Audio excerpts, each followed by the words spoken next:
മൈഗ്രെയിനിൽ നിങ്ങൾക്ക് ഇങ്ങനെ അനുഭവപ്പെടുന്നുണ്ടോ? പല ആളുകൾക്കും തലവേദനയ്ക്ക് മുമ്പ് ഒരു ഡിസ്കംഫർട്ട്, കാഴ്ച മങ്ങുക, വിഷൻ ബ്ലേഡ് ആവുക, കണ്ണിലേക്ക് ഇരുട്ട് കയറുക, തിളക്കമുള്ള ഗ്ലിറ്ററിംഗ് ആയ വസ്തുക്കൾ, ഫ്ലാഷ് ലൈറ്റ് പോലെയുള്ള വെളിച്ചം എന്നിവ കാണുക. ഇങ്ങനെ കാഴ്ചക്കുള്ള ബുദ്ധിമുട്ടാണ് കൂടുതലായി പറയുക. ചില ആളുകൾക്ക് അൺയൂഷ്വൽ ആയ സൗണ്ടോ സ്മെല്ലോ ഫീൽ ചെയ്യുക, ശരീരത്തിന്റെ ഒരു ഭാഗം അല്ലെങ്കിൽ ഏതെങ്കിലും ഒരു പാർട്ട് വീക്ക് ആവുക, മരവിപ്പ് ഉണ്ടാവുക, സംസാരിക്കുമ്പോഴുണ്ടാകുന്ന ബുദ്ധിമുട്ട്, നാക്ക് കുഴയുക, കറക്റ്റ് വാക്ക് കിട്ടാതെ വരിക, മൈൻഡ് പെട്ടെന്ന് ബ്ലാങ്ക് ആയ പോലെ തോന്നുക, ഇങ്ങനെയും കാണാം. ഇതാണ് ഓറ ഫേസ് അല്ലെങ്കിൽ മൈഗ്രെയിൻ ഓറ. മൂന്നിൽ ഒരു ഭാഗം മൈഗ്രെയിൻ പേഷ്യൻസിന് ഇങ്ങനെയുള്ള ബുദ്ധിമുട്ട് കാണാറുണ്ട്.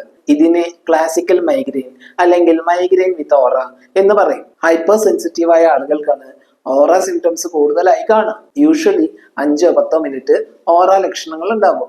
അതിനുശേഷം നോർമൽ ആവും, പെയിൻ സ്റ്റാർട്ട് ചെയ്യും. ഇനി കുറച്ചു പേർക്ക് ഓറ സിംറ്റംസ് പ്രോമിനന്റ് ആവും. അത് അരമണിക്കൂറോ 1 മണിക്കൂറോ എക്സ്റ്റെൻഡ് ചെയ്യും. എന്നാൽ സ്കാനിങ്ങിലോ മറ്റ് പരിശോധനയിലോ എല്ലാം നോർമൽ ആയിരിക്കും.